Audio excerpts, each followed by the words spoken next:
Alors ce matin, je lis dans 2 Chroniques chapitre 6 à partir du verset 5. Inauguration du temple, dit. Il avait dit, depuis le jour où j'ai fait sortir mon peuple d'Égypte, je n'ai pas choisi de ville parmi toutes les tribus d'Israël pour qu'on y construise une maison où réside mon nom, et je n'ai pas choisi d'homme pour qu'il soit le chef de mon peuple d'Israël. Mais j'ai choisi Jérusalem pour que mon nom y réside, et j'ai choisi David pour qu'il règne sur mon peuple Israël. David, mon père, avait l'intention de construire une maison en l'honneur de l'Éternel, le Dieu d'Israël. Et l'Éternel a dit à mon père, tu as eu l'intention de construire une maison en l'honneur de mon nom, et tu as bien fait.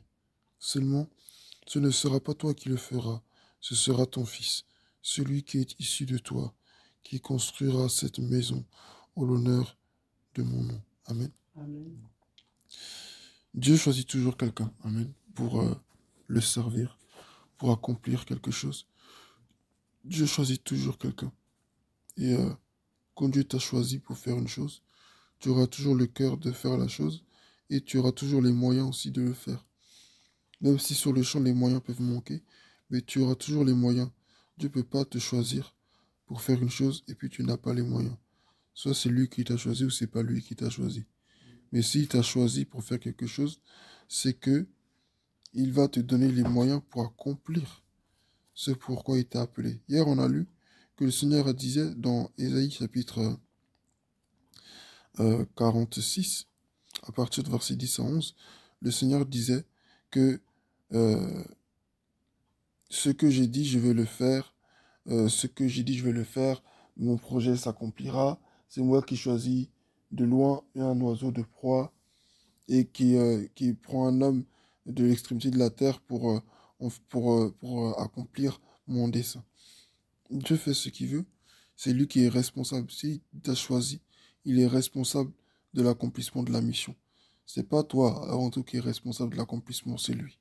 Toi, tu te présentes, tu viens, tu pries, tu cherches le Seigneur, tu te disposes. Tu peux être en action pour dire, je vais me préparer.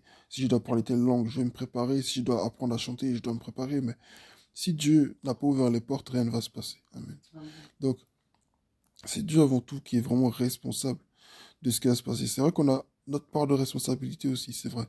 Mais si on doit parler de quelqu'un qui est vraiment responsable de la mission, de ce qui va se passer, de ce qui va se faire, c'est Dieu. Ici, David avait voulu construire un temple pour le Seigneur. Il voulait vraiment construire un temple pour le Seigneur. Quand tu as vraiment le cœur de servir Dieu, tu auras même des idées de comment le servir. Tu auras des idées dans ton cœur de vouloir faire des choses, même si c'est pas Dieu directement qui va te le révéler, qui va te le dire, mais tu auras un cœur de le faire parce que ton cœur est vraiment pour Dieu. Et quand tu as un cœur qui est selon le cœur de Dieu, c'est comme ça. Amen. Dieu n'avait pas dit à David, construis-moi un temple. Mais David lui-même, il voulait construire un temple pour le Seigneur, tellement il aimait le Seigneur. Et c'est ça, quand tu choisis de Dieu. Mais Dieu ne voulait pas que David construise un temple pour lui.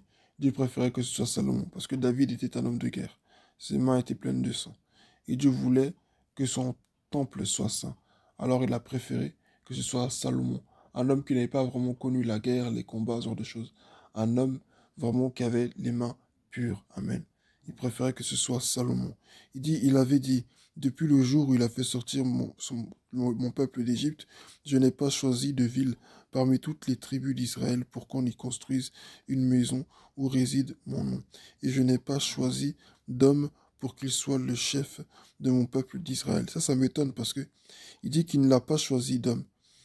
Il n'a pas choisi d'homme pour qu'il soit le chef d'Israël, qu'il soit roi d'Israël. Il n'a pas choisi de, de, de personne. Mais on sait qu'il y a eu Saül qui a régné avant David. Amen. Amen. Donc il aurait pu dire, mais j'ai choisi Saül avant David.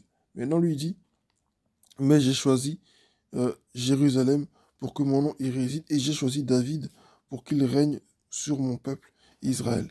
Il parle directement de David, il parle même pas de Saül. Ça démontre que quand Saül est venu, en fait, c'était vraiment la réponse à un caprice pour le peuple. Amen. En attendant que Dieu, lui, de côté, il continue de préparer celui qu'il avait réellement choisi au départ, c'est-à-dire Amen. David. C'est-à-dire, à la base, c'était David même que Dieu avait choisi comme roi d'Israël. Amen. C'était même pas Saül. Saül, c'est vrai, il y a toute l'histoire qui était là. Mais ça, c'était un caprice. Regardez comment Saül, il est venu.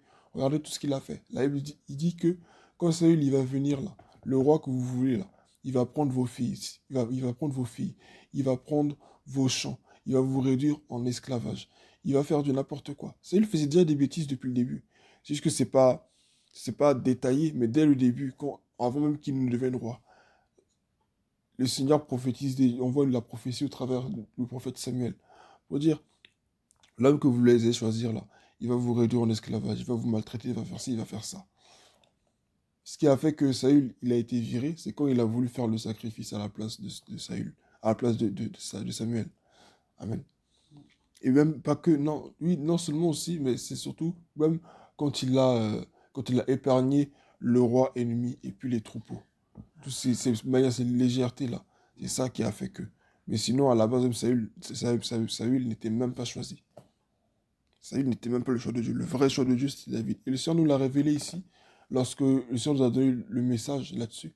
Comme vous voyez dès le début, Saül a perdu les troupeaux, il a perdu les ânesses de son père. Saül a perdu les ânesses de son père, elles ont été retrouvées, c'est vrai. Mais Saül a perdu les ânesses de son père. Tandis que David n'a jamais perdu le troupeau de son père. Amen. David a toujours été présent. David a toujours été fidèle. David a toujours su garder le troupeau de son père. À aucun moment tu apprends que David, il a perdu le troupeau de son père. Donc, dès le début déjà, tu vois déjà cette distinction entre les deux qui s'inscrit dès le début de l'histoire. Celui qui n'a pas été fidèle en privé n'a pas pu l'être en public. Saül n'a pas été fidèle en privé. C'est normal qu'il n'a pas été en public. Saül, c'était pas un bon fils déjà de base. Comment tu peux perdre les troupeaux de ton père? Mais David, lui, si. David, il était fidèle en privé, il a su être fidèle en public. Il a su garder les troupeaux de son père. Il a su garder le troupeau de son père, il ne les a jamais perdus de vue. Il a toujours su s'en occuper, comme il se devait. Et en public, Dieu a récompensé sa fidélité. Amen. Amen. Donc, David était déjà choisi par Dieu, depuis le départ.